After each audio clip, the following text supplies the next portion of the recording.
on Georgia. This panel is a sort of zooming out in a wide pan to think about the way that some of the issues that we accessed this morning resonate at the national and global registers. So, our afternoon moderator is Professor Michael Elliott. And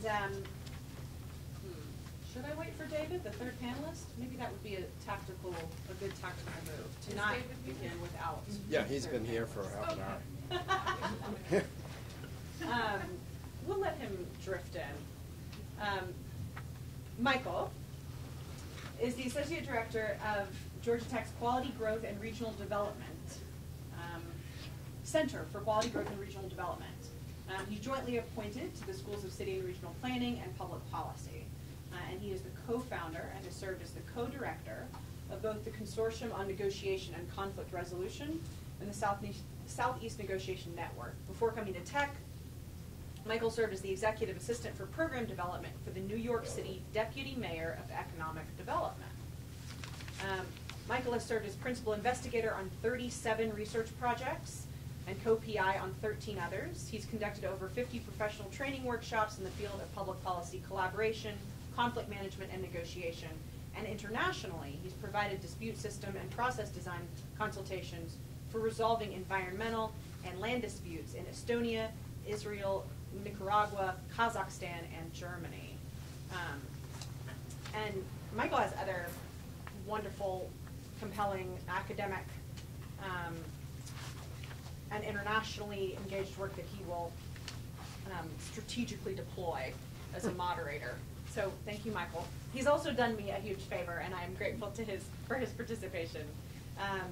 He is the professor, too, of another class in our linked courses program on community health, a course on sustainable food systems, and at least a couple of his students, I think, are present, too, along with Dr. Singh's students from Sociology of Medicine and Health.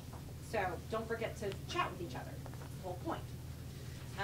We have a really exciting panel, you guys. I'm so thrilled to welcome Hope and David and Rihanna. And I'm going to tell you a little bit about each of them, although I'm going to try to be quick, so I'm not going to do their bios justice. Hope is, Dr. Vicinius is an assistant clinical professor at the Woodruff School of Nursing. In 2016, and this is actually something that Dr. Moore referenced in the previous panel, in 2016, she was awarded the Robert Wood Johnson Foundation's Clinical Scholars Award for the WICKED Project, Oral Health in Communities and Neighborhoods. What's you guys called? OICAN, which is cute, right? OICAN, get it? Today, a little open mouth. Today, the OICAN team has developed technology to bridge clinical practice, education, and training research and health policy. She's also traveled to Haiti to explore how OICAN can serve local communities there, and she was appointed as the Emory faculty athletic representative to represent and advocate for student athletes in the classroom. Rihanna Nesrudin is a public health professional who holds a BA in International Relations from Mount Holyoke and an MPH from Rollins. Is that correct? She currently works as the reproductive health coordinator at Oakhurst Medical Center, and she has 5 years of experience working in the field of sexual and reproductive health. Her current work focuses on raising knowledge and awareness of sexual and reproductive health within the refugee and immigrant communities in Georgia, and she works closely with Oakhurst Medical Center's clinical staff to highlight and overcome the different challenges that refugees and immigrants face when attempting to navigate the healthcare system in the United States. Being an immigrant herself, she's passionate about her work and loves the community that she serves daily. Dr. David Addis is the director of the focus area for compassion and ethics at the Task Force for Global Health. After working in migrant health as a general medical practitioner, Dr. Addis studied public health at the Johns Hopkins University and worked as a medical epidemiologist at the U.S. Centers for Disease Control and Prevention, where he focused on epidemiology and control of neglected tropical diseases, one of which I think appeared on the list that we were discussing earlier, the World Health Organization's top health threats. He directed the Fetzer Institute's research program in science and spirituality and led the Children Without Worms program at the task force between 2011 and 2016. He's an adjunct professor at the Eck Institute for Global Health, University of Notre Dame, and the Rollins School of Public Health at Emory. His interests include prevention of neglected tropical diseases, global health ethics, and the role of compassion in global health. Thank you. Let's welcome them. Thank you all so much for being here. Thank you, Michael. Okay, I'm going to begin by asking each of you to say a little bit more about what you're working on now, just to put this in context and to make a connection between what you do and the overall theme of community health, about how this in fact is embedded in community. Okay, so would you start? I certainly will. First of all, thank you for this invitation and coming today. So most of my work in the last 5 years, however, my overall profession has been all over the place with most of my work internationally in Haiti, but I've kind of streamlined it more to what I do at the School of Nursing with the Robert Wood Johnson Foundation Oral Health project that was just mentioned. And what we have done is looked at how we can use technology to better engage and evaluate and assess what we do in the community. So we have taken on this nice project of developing a smartphone. It's my second smartphone, so I've been able to, learned quite a bit from my first one. So it hasn't been quite as challenging, but it's still something that we're working hard on in trying to provide a smartphone app that is culturally sensitive and also informative. So we've worked at different ways of doing that within our community, and we're focusing in West Atlanta, as Dr. Moore mentioned earlier. So that has been launched. It's called Oh I Can. And we have a repository connected to the app, so we have real-time data that comes in every time our providers and our patients use our app. So it's working very well. We're collecting data quickly, and we've also developed a website where our students go directly to the website and do education and training and learn how to use the app. And then we launch it out into the field with our students. So the model is working well. We're still working hard into how to better connect and engage all the above with our stakeholders and our partners in the community. But that's where most of my effort is at this point. Before we continue, oral health is not normally what people think of when they think of community health. Could you make the connection between why oral health is so important and how you think about it in terms of community? Okay, so a few quick facts here in Atlanta is that the #1 reason that children go to the emergency room for non-traumatic conditions is oral health. It's the #1 reason they miss school, and it's the #1 reason that parents call in with complaints of not being able to go to work or coming into work late. It's also the 5th leading cause of death in West Atlanta in our oral health, neck, and mouth and neck conditions in adults. So we have a great deal of cancer, oral health cancer in our community as well. So that's just a few facts to throw out there. We're putting the mouth back into the body. So a lot of what we've done in our training and our education over the years, we've somewhat excluded the mouth, one of the most important cavities of what we use all the time.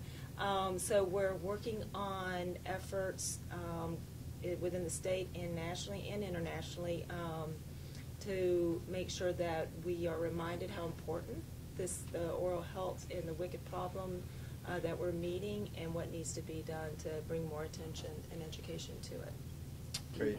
David? Sorry, Michael. Can I ask you guys to speak up even more? Yes. The reports from the back of the desk are kind of hard to hear. Sorry. Great.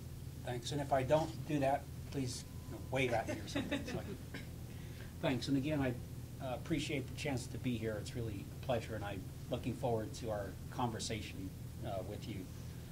I guess I would say that for me, community has been rather dispersed across the globe. I spent most of my career working on what are now 17 or 20 diseases that have been bundled together for advocacy purposes. They're called neglected tropical diseases as a whole. They're really diseases of neglected populations. often rural areas away from centers of power. A lot of these are spread by mosquitoes or flies. And there's a certain group of 6 of these diseases that can be addressed or even eliminated by mass drug administration. Or in other words, everybody in the community lines up once a year, takes a pill, and that over a period of years will eliminate the infection, because the vectors or the insects that are picking up the organism or the parasite, there's no organism to pick up in the blood, and so they can't retransmit it to humans. So we've got several of these large diseases that are neglected, and they've been addressed primarily through this once-a-year mass treatment.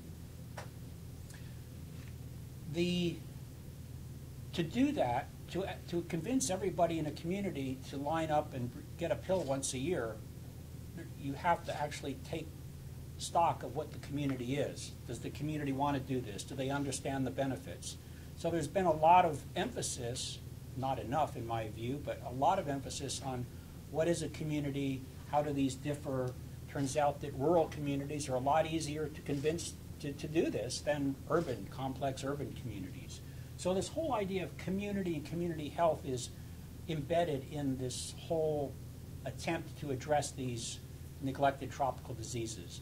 To give you an idea of scale, last year 1 billion people, largely in tropical areas of the world, received mass drug treatment. That's a lot of people. And these programs are having major success.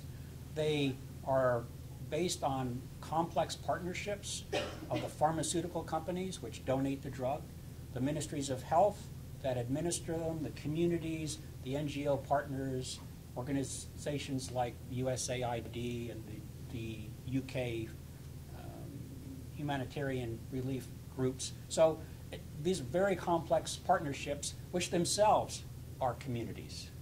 Okay? I would say that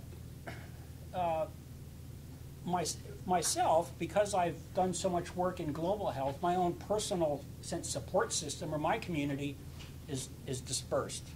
I'm not a very good citizen here in Atlanta because I'm not here that often. That's my excuse. I could do better. But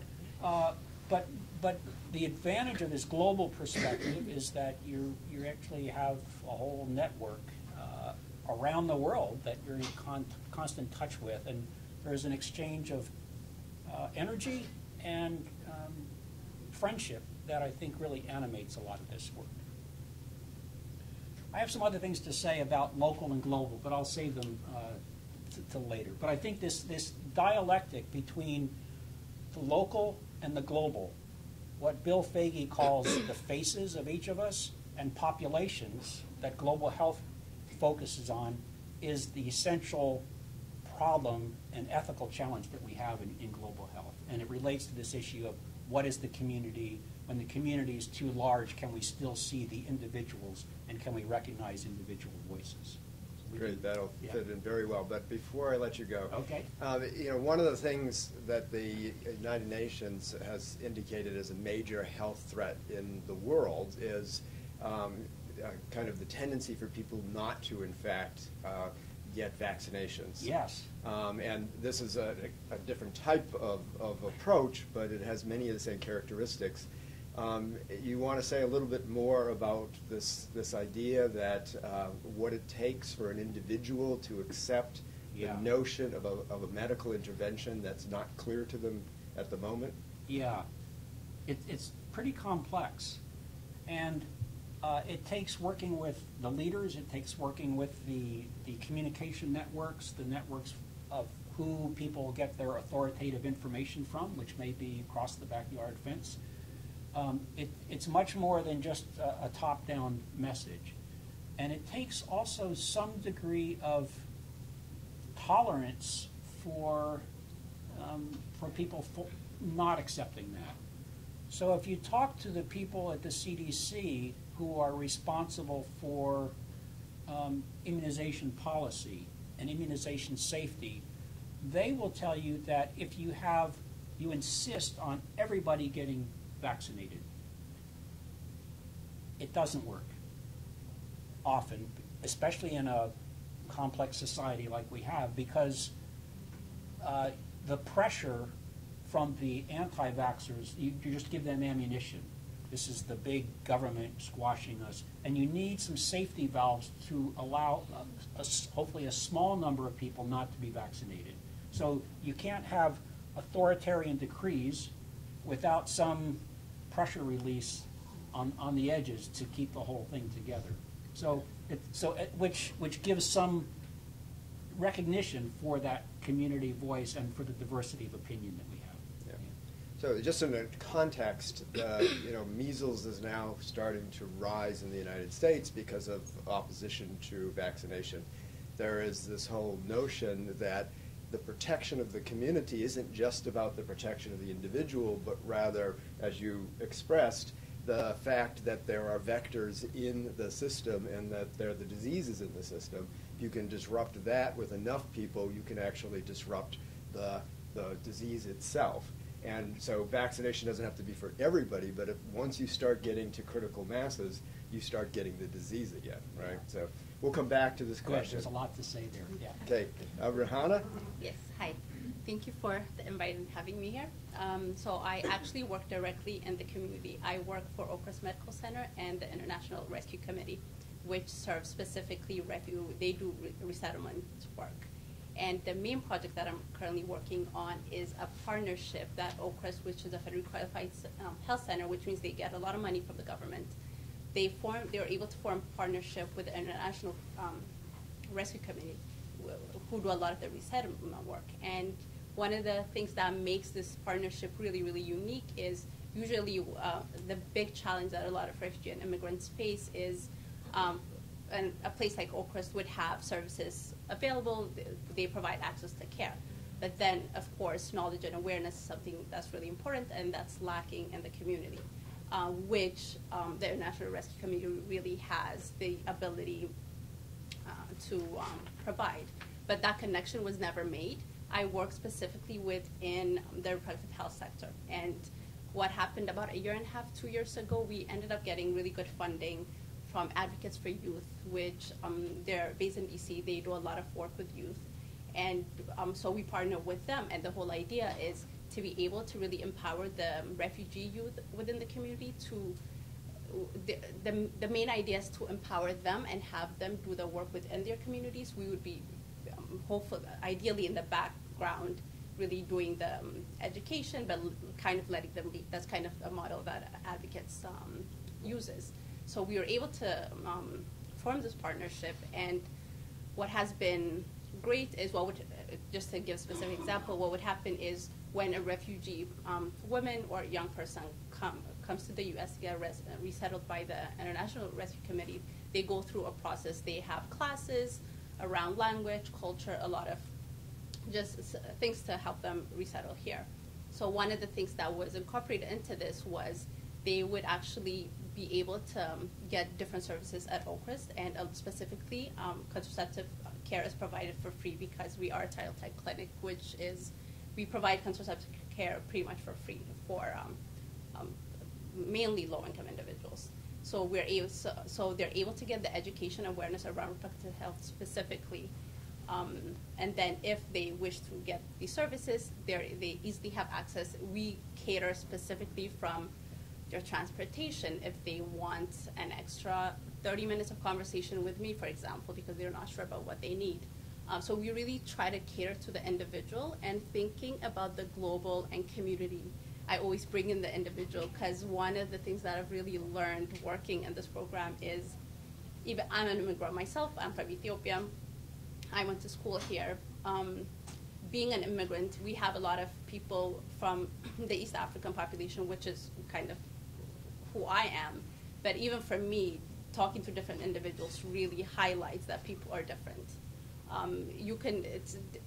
There's kind of an umbrella where you can say, oh, people from this and this community have such beliefs and which are followed by such actions, but it ends up being really different based on the individual. So right now this program is really great, and that we're able to really cater to the individual, but also in that we be able to address a lot of the challenges in the community. And I also work a little bit within non-communicable diseases. I wanted to mention that's actually one of the biggest challenges refugees and immigrants have. It's a much more bigger challenge than reproductive health, which is its own set of unique challenges. But then in terms of the numbers that we see, in terms of the clients that come in, and a lot of these challenges really start back in their home countries. A lot of them, you would think refugees have been in a camp for maybe a year. That was my assumption. There are young people who have been born in camps, and then that's the only world they know. And they come here, they don't speak the language. They have to survive. They have to still be able to navigate the healthcare system. We want them to get preventive care, which is a concept that's just completely foreign to them. So a lot of challenges to try to bridge all of these gaps.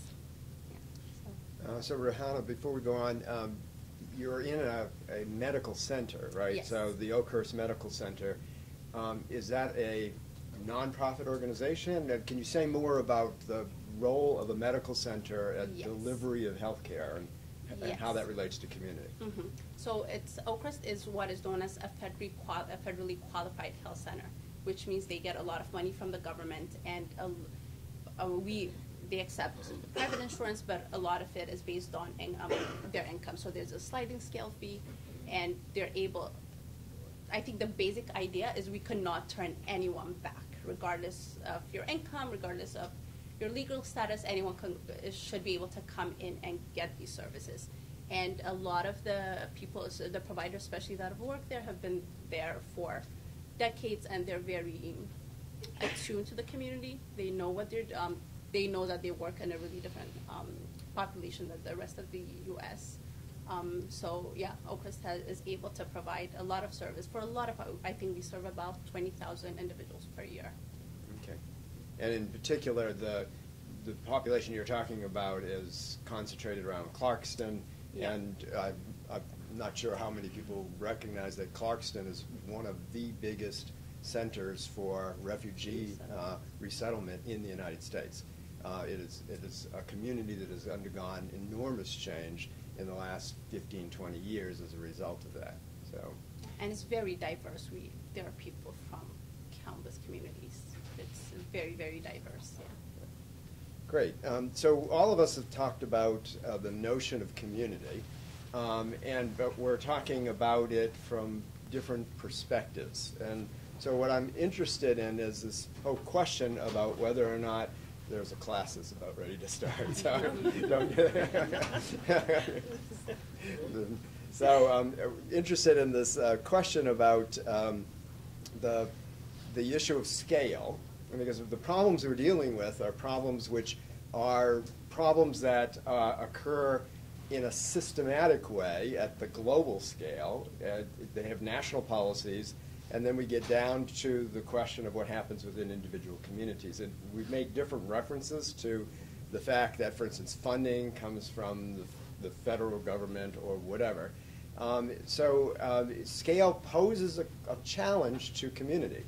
The challenge it poses to community is that if you look at the Serve, Learn, Sustain's ideas about what constitutes good healthcare delivery, there are two very specific ones about community. One of them having to do with each community is a unique set of inequalities and should be approached accordingly, which requires deep knowledge of community. And then the second one, which is community health, should be community-led, with community members serving as co-producers, which suggests a very active involvement of the community. So as we think about the fact that these are problems which are shared all around the world, and in fact in an international setting often are much more complex, what does that actually mean to think about community at a scale where you are doing a project in a particular community but want to scale it up to, say, Haiti or other places? You're doing a project which requires many, many communities which you can't possibly visit, and you're in a clinic that is in at least 6 different locations, dealing with very different kinds of populations in different places. So how do you think about that? How does that inform your work? any of us? Anyone, yes. The bolds go first. I'll dive in first. So this actually, what you've just asked kind of describes my career and how I've gotten to where I am today, in that I started trying to collect data in Haiti about 25 years ago, and I found myself using my students and using community leaders and trying to focus in on, and at that time it was typhoid. We were dealing with a great deal of typhoid in several communities that I was working in the northern region of Haiti. And so I found myself going, this is almost impossible.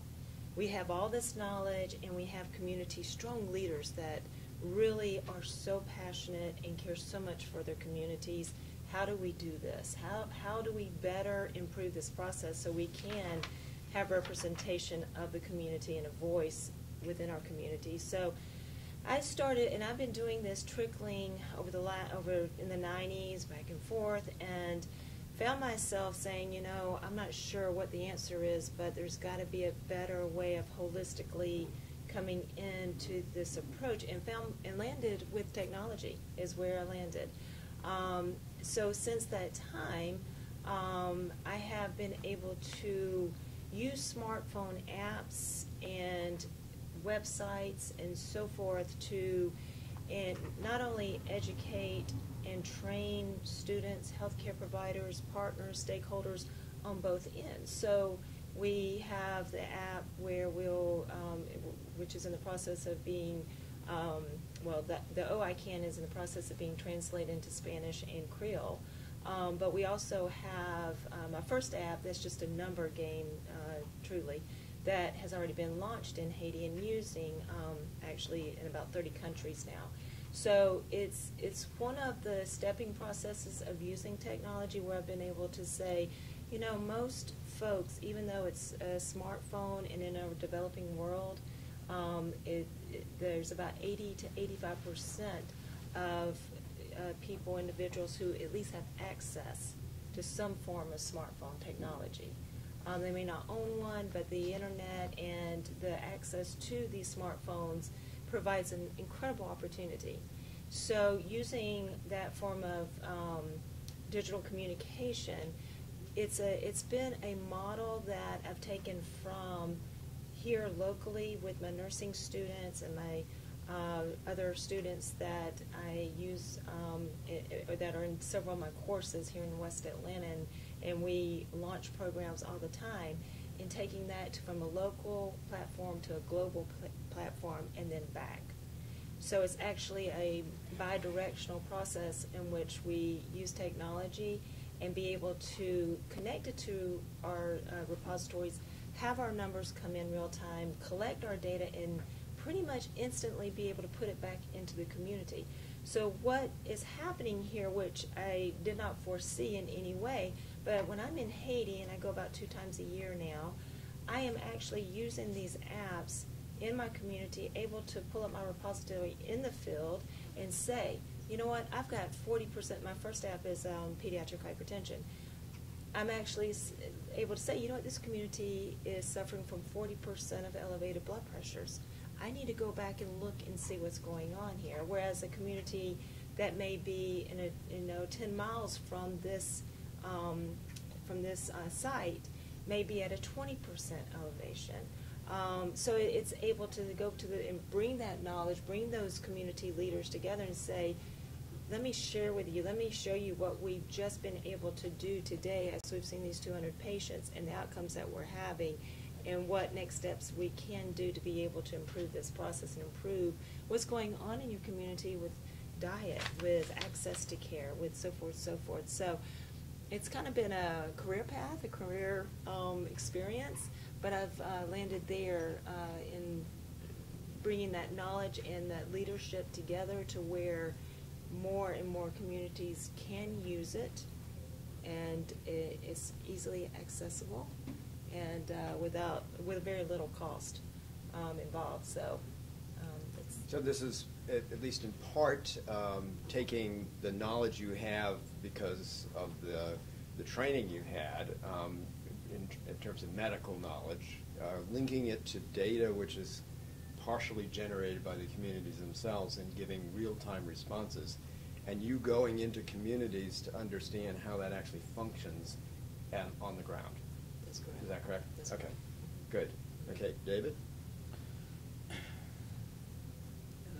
It's a real challenge. A lot of projects look really good when they're pilot projects, and then when you try to scale them up, they falter.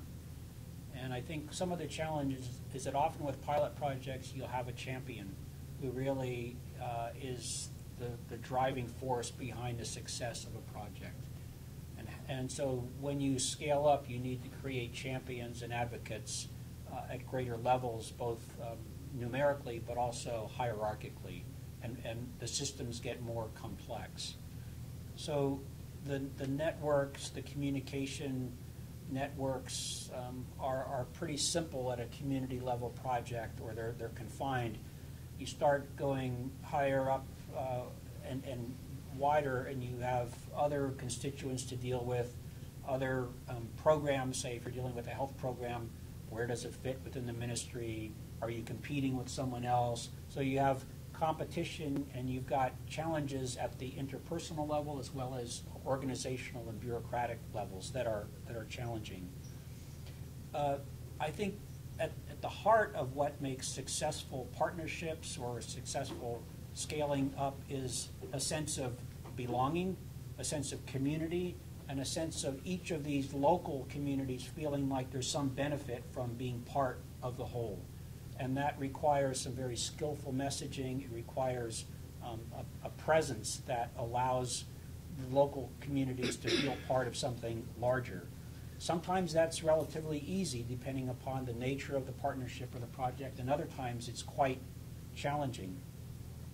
I think to the extent that communities can see themselves, local communities can see themselves as part of a global whole, that actually interjects a lot of energy and gives a lot of authority to local communities to know that it's not just us. We're not alone in this. We have colleagues around the world who are dealing with the same, say, health issue, and we can draw on their experience. So sometimes stepping back from what's right in front of your face gives you a perspective that actually allows you to see possibilities that you couldn't see because you were so focused on your own specific locality. So there's a tremendous amount of benefit to local communities to be part of these larger global efforts. And as Hope said, there was this bidirectionality, this flow of information, of energy, of encouragement, of dreaming together between the local entities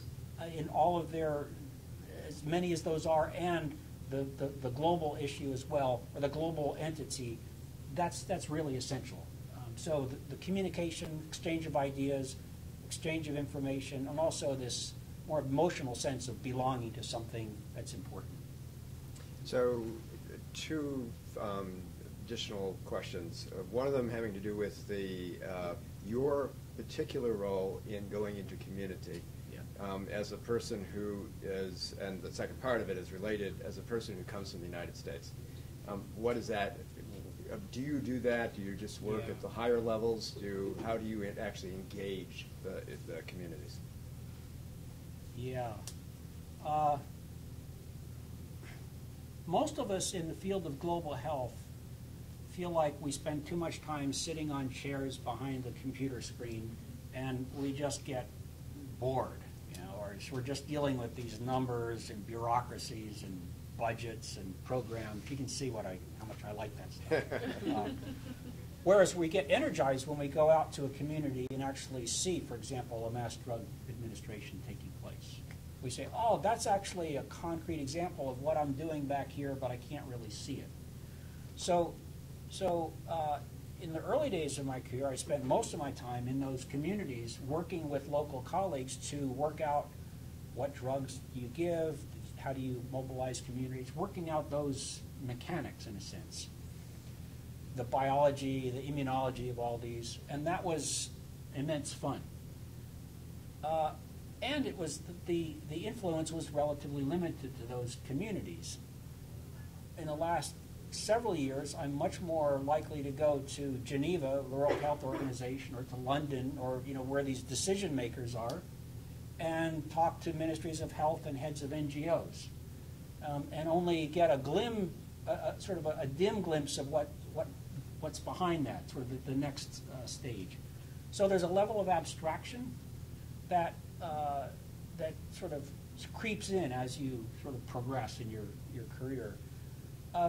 I come largely as a learner. When I was at CDC, I came with all of the CDC baggage and all of that, but I think what makes these things happen is engagement at the personal level. And one of the things that you mentioned was community health should be community-led. Well, that speaks to the need for humility. And I think unless I, as someone from the United States or from CDC, go into a community, whether that's a meeting in London or a meeting in eastern Nigeria, unless I approach it with the sense of not knowing, and I'm there to learn, and maybe I'll have something to offer, or maybe I can influence somebody on my side to get a clearer picture of what's going on. Without that humility, all of this stuff just stops or becomes very dysfunctional. Great. Rahana? I'm actually in the learning process currently because so the model that we're working under right now is really creating a partnership between a health center and a youth serving organization or a resettlement organization. So that has been really successful here in Atlanta. So the IRC has many locations across the U.S. So right now we're actually in the process of discussing how we can scale this program up to the national level. So it's actually in the process where, so a lot of the things that you're describing, we're learning as we're going right now. So we have to, we have to get a lot of people on board. For example, a lot of the individuals that work in my program are really passionate about what they do. They really believe very strongly in it. But when we're contacting a lot of the other international rescue community resettlement organizations, they're really not sure. They're not sure if the need is there. They're not sure if they have the staff. There's just different excuses that they have because they're really not familiar with the work because they're mainly focused with the resettlement. And they don't, because of different reasons, they really don't have the capacity to deal with a lot of the health challenges that refugees come in with. So right now, if we are successful, there's a scaling up process that's taking place, and ideally the end goal would be to be able to have all resettlement organizations partner up with the health community where people are not really being left behind. So I think in the long term, this is what the program hopes to do, is also do it globally, just making sure that health aspect, specifically with sexual reproductive health, because that's something that's really lacking in a lot of these populations. So yeah, I should have more information a year from now. Let me follow that up a little bit with, obviously, I'm presuming that discussions of reproductive health and, presume it also includes issues of birth control and other kinds of things, are sensitive to culture in significant ways. And so how do you actually engage that question in a way that is responsive to the fact that there's a wide range of cultures that you're working with? Yeah, it's hard actually. It's complicated because even me being, I've kind of had experiences in different countries. I am not from the U.S. I'm Muslim as well, so a lot of the populations that we serve are very conservative. Some just don't see the need for contraception use, for example. Some think it's sinful. Some just do not want to talk about it at all. So one thing that we try to do is when people walk into the clinic or for the educational sessions that we have at the IRC, first we just introduce the topic just to let people know they have options. And then it's individuals really matter in this work because we really do have good individuals who have a lot of experience working with this population. You really have to cater to the individual that you're having a conversation with, especially because it's just not a topic that people want to discuss. Or if the wife does, she's there with her family, and it's not something the husband would dare discuss. The same thing with young people. A lot of young people would have these conversations within their own circles, but not with a healthcare provider. One thing that we have at Oakcrest is the youth helped us design a youth-friendly room where they can feel comfortable to come in and talk to a provider. But even then, they would maybe talk to me because they're not comfortable talking to a provider. So there are different challenges, and one thing I try to do, a lot of our providers are American, so we have a lot of meetings where we're trying to communicate the different cultures that individuals come from. We have meetings all the way from the front desk staff all the way to the back. So it's very, as opposed to you, very focused on individuals, very focused on trying to deliver really very sensitive, culturally appropriate care to these individuals. So how you kind of scale that up without necessarily the individuals that are aware of these issues and that find it important enough to actually invest their time and energy, that's the tricky part, I guess. I know. But I'm hopeful, though. I think because it has been successful here, I think it can definitely happen somewhere else. So let's think about this individual community intersection here a little bit, because you know, the healthcare system in the United States is generally oriented towards healing individuals. I mean, it doesn't often intervene at the level of community. So I'm wondering, when you take the step, it obviously takes work, it's hard work, to actually engage the community and to think of the health issues as community embedded. What difference does that make? What changes? Is it the same material that you would have gotten if they had gone but delivered differently, or something else, something more profound changes? Should we reverse the order? Since you were talking about those issues already. Okay, I can, if I've understood you correctly. I think so. Specific, it's different. I think it's kind of a little bit different when you're talking about sexual health. For example, I'm part of this research that's looking at FGM, which is female genital cutting, in the U.S. because there really isn't a lot of research that has taken place specifically in the U.S. So we've had different meetings try to engage stakeholders within the community and trying to address the community itself within a group. So we'd have different sessions where we're talking to different stakeholders from different communities. So we're kind of looking at the refugee community in Atlanta.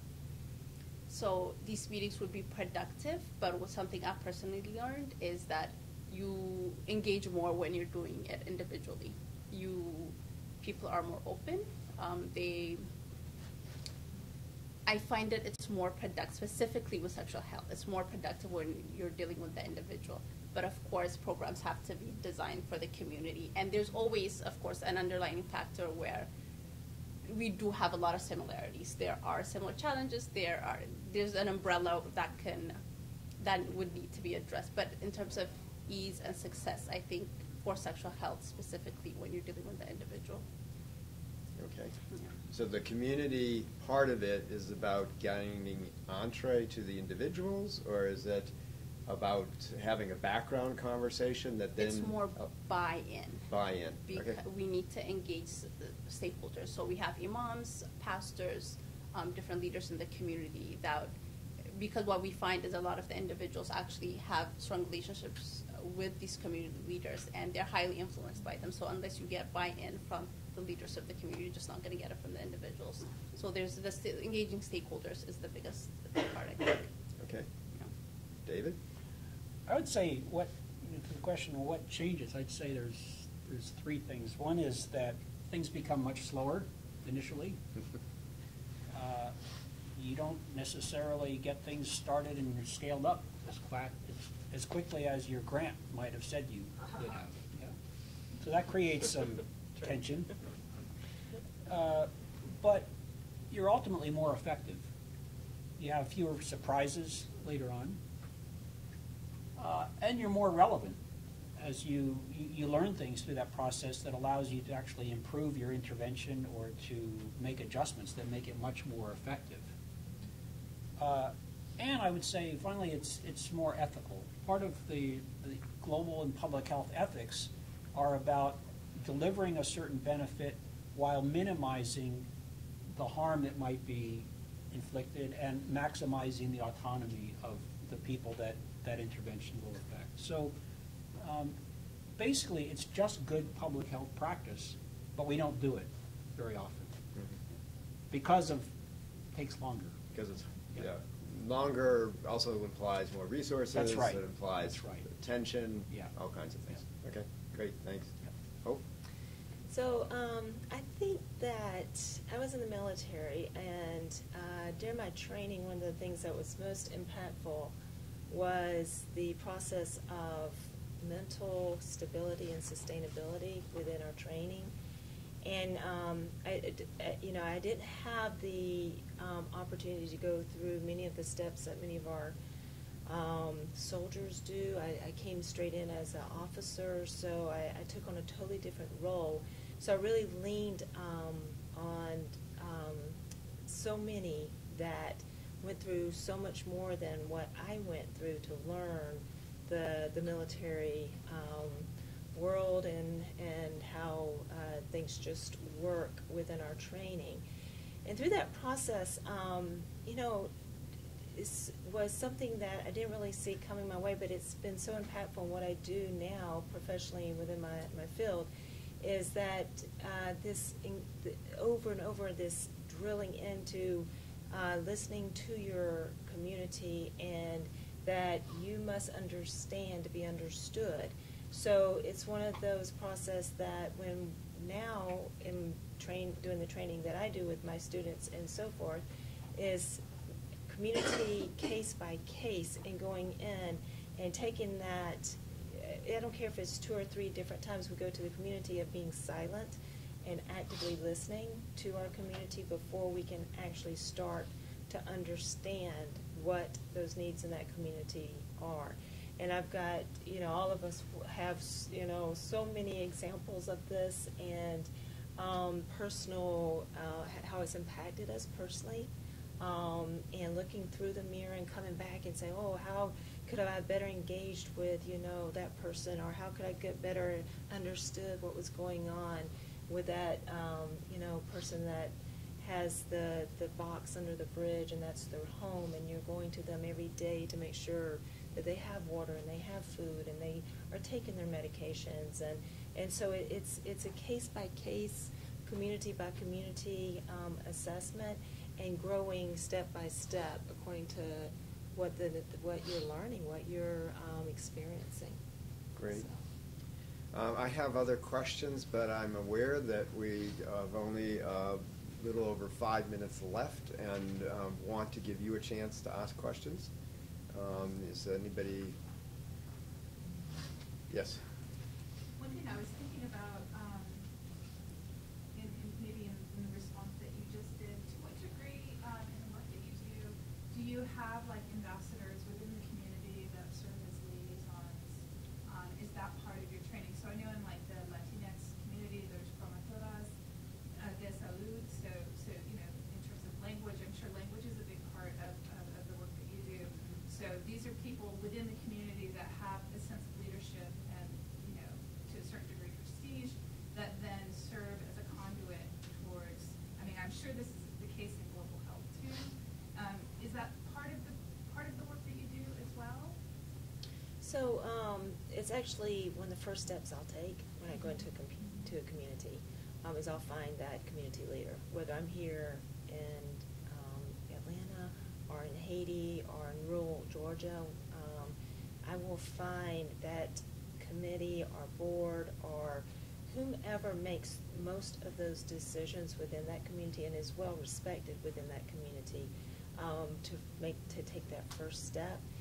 Because I have found, in a very unfortunate way, that if that is overlooked and you go straight into the community, there's going to be pushback. Even if everybody agrees and is on board with the project that you're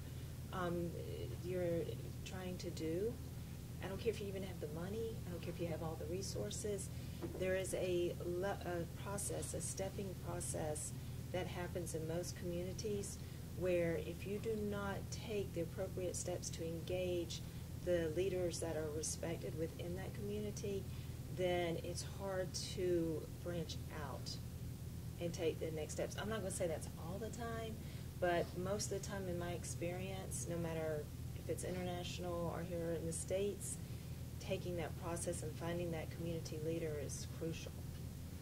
It's crucial. Did that answer your question? Okay. Yeah, and I absolutely second that. It's almost impossible because we try to work. I think someone like I like what I do right now because I feel like one of the purposes that I serve is really because I speak to other languages. I am kind of part of the community. At least I know people view me that way. And then I make sure that I have ongoing strong relationships with different community leaders. And let's, to give a specific example, working on the female FGM research, I was having conversations with different people, and I met one woman in the Somali community, and she's what you might consider a community leader.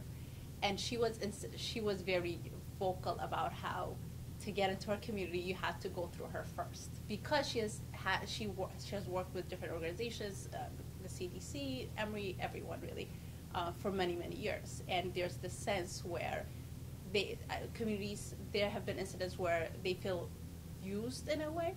And that's, especially with the community I work with, you have to be extra sensitive to that. And it's only after you get complete buy-in from the leaders, after they've really vetted a program through, that you're going to be able to get any productive work done within the community. So absolutely. If I could just say something about, these are really special people, and you need them at different levels within certainly a global program. They're able to have, in a sense, a dual identity of a community member, but also be open to the outside. So the community drug distributors, these community-based volunteers that deliver this mass treatment, are embedded in the community, which makes them effective. But they also represent this global community to their local community. And so there's a certain internal tension that they take on themselves. And part of it, they're curious about the outside world. They like the relational, and they see themselves as translators. But there's a little bit of a psychic burden that we put on these people who may not fully be any longer members of just the local community. They're seen as something outside as well. So there's this ambiguity of identity that gets that becomes part of who they are. And we haven't fully acknowledged that or provided resources for them or understood some of the challenges that might face. Yeah. But these are really special people. Yeah. Great. We have time for one more question.